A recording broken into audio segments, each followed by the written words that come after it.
un proceso transparente, equitativo, con algunas correcciones a varias inconsistencias. Me llama mucho la atención que se establezca, por un lado, que el juez calificará la contestación y por otro, que el juez solamente examinará los requisitos de forma. No creo que en esta nueva forma de litigar deba el juez calificar la contestación. Debería limitarse simplemente a examinar los requisitos de forma para que, si falta alguno, aquella persona que contesta la demanda complete y pueda definitivamente defenderse. Artículos 160 y 165. El artículo 166 trae un cambio radical.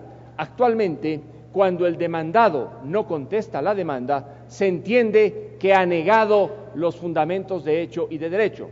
En el artículo 166 se le da un efecto contrario a la no contestación. Se presumiría que el demandado que no contesta acepta la demanda. Ello rompe los parámetros de litigio en el mundo, porque colocaría a aquel que es demandado bajo una presunción contraria a sus derechos. El 166 debe modificarse de manera radical, porque si se mantienen los términos en los que está, la situación de un demandado que no contesta será sumamente difícil al momento de tener la sentencia. El artículo 169 establece que se pueda apelar con efecto diferido cuando una de las partes ha solicitado la práctica de una prueba y el juez no la acepta. Si bien se dice que esta apelación con efecto diferido no bloquea el trámite del proceso, llegará un momento en que abogados del Estado, por ejemplo, apelen de pruebas que le niegue el juez y ciertamente complican y detienen el proceso. Debería meditarse la forma como está prevista esta apelación con efecto diferido cuando el juez no acepta la práctica de una prueba solicitada por las partes. En el artículo 180 se incorpora la figura del traslado de prueba. ¿Qué significa esto? Que en un proceso uno puede traer la prueba practicada en otro proceso. Lo que me llama la atención es que en el artículo 180 se diga que la persona o la parte que pretende trasladar la prueba de un juicio a otro deba presentar la copia certificada. Actualmente, el traslado de la prueba se puede hacer con el señalamiento preciso de la prueba en el juicio del cual se va a trasladar.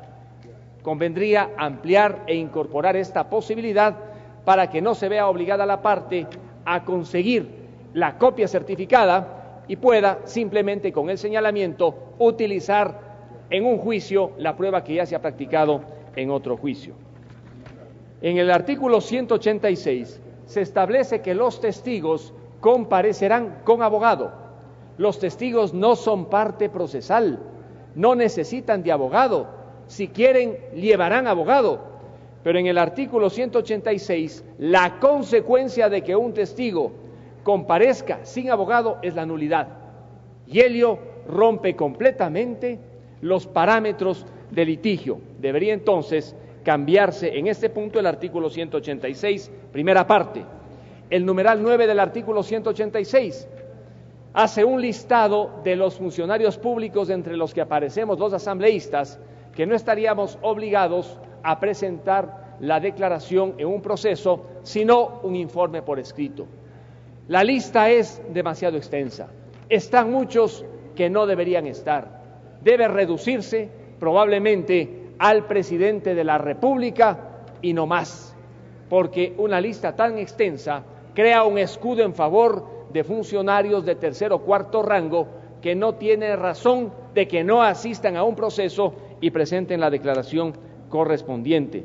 El artículo 87, numeral 4, señala que el testigo no podrá leer, está bien, pero sí podría un testigo, el momento de comparecer, entregar documentos o grabaciones que acrediten lo que afirma.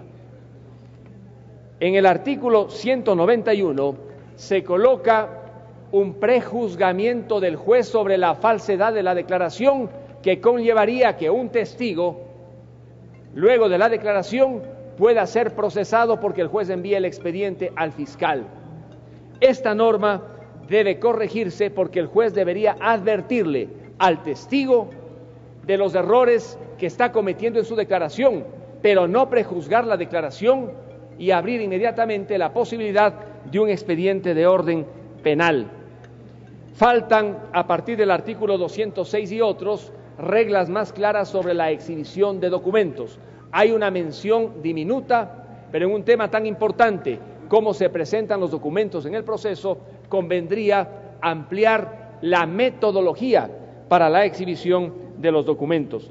En el artículo 211 cabe una precisión: solamente se pueden autenticar los documentos públicos, no se autentican documentos que no sean públicos. Esa precisión tiene que hacerse para documentos públicos otorgados en el Ecuador y documentos públicos otorgados en el extranjero. Un tema de fondo es el de los peritos. El presidente de la Comisión de Justicia ha presentado un video realmente interesante. Ojalá tengamos procesos como el que vimos hace unos minutos. El problema que tenemos ahora en el Ecuador es que solamente pueden actuar como peritos aquellos que están acreditados ante el Consejo Nacional de la Judicatura. Ese hecho ha generado gravísimos problemas en el litigio y en la prueba, porque se debe prescindir de peritos que tienen experiencia y conocimientos, pero que no están acreditados en el Consejo de la Judicatura. Por el principio dispositivo previsto en la Constitución de la República, se debería permitir que libremente se adjunte a la demanda o a la contestación un informe pericial, y sabrá el juez si acredita o no el informe, y sobre todo el perito con el informe tendrá que comparecer en el proceso al interrogatorio y al contrainterrogatorio, y fácilmente se podrá saber si ese perito, que no está acreditado en el Consejo de la Judicatura, ofrece la información que necesita el juez para tomar la decisión final. Esto tiene que cambiar si queremos tener un mejor litigio.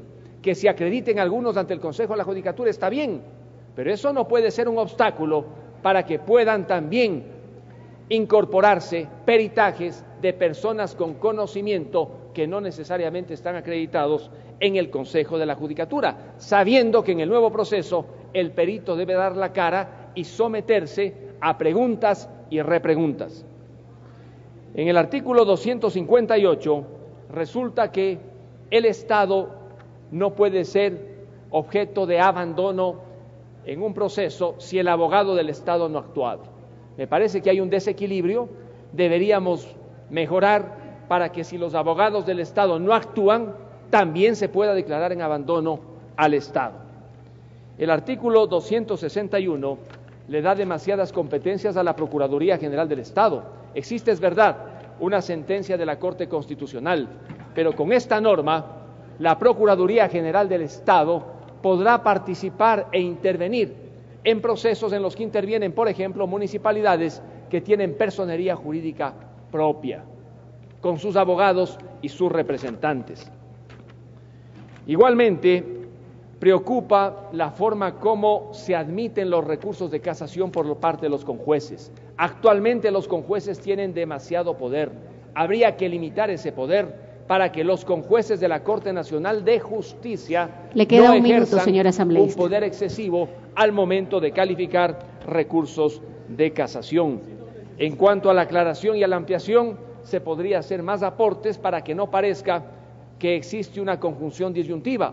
O pide aclaración o pide ampliación. Se puede pedir las dos, no sobre lo mismo, pero dentro de un mismo proceso. El hecho de que se establezca el pago de costas por inadmisión del recurso conlleva un grave riesgo. El recurso es un método para defenderse, especialmente por parte de la parte que ha perdido dentro de una instancia. La inadmisión llevaría al pago de costas, lo cual parece exagerado. Y por último, señores legisladores, si bien no se puede condenar en costas al Estado, sí debería abrirse la posibilidad de que puedan ser multados los abogados que representan a las entidades públicas, porque ellos también litigan muchas veces con temeridad. Ha concluido su tiempo, señor. Muchas gracias, señora presidenta. Gracias.